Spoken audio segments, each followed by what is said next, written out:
Washington Sundar 2016 அண்டர்-19 world கப்புக்கு இந்தியாவுக்கு ஆடினதுக்கப்புறம் 2017 ஐபிஎல்ல ரைசிங் புனே சூப்பர் ஜெயின்ஸ்க்கு இன்ஜுரி ரீப்ளேஸ்மெண்ட்டாக விளையாட வந்தார்.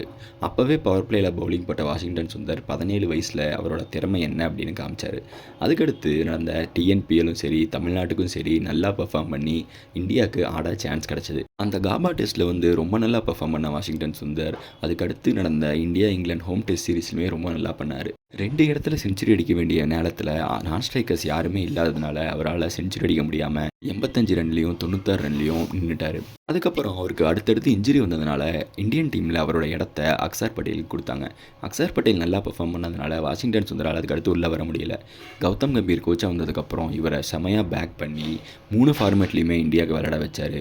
இப்போ பாருங்கள், இங்கிலாண்டில் இந்தியா மேட்சை சேவ் பண்ணணும்னு நினைக்கும் போது அபாரமாக நின்று ஆடி ஒரு செஞ்சுரி அடிச்சிருக்காரு. வாஷிங்டன் சுந்தர் செம்ம டேலண்ட் இந்தியாவுக்கும் தமிழ்நாடுக்கும்.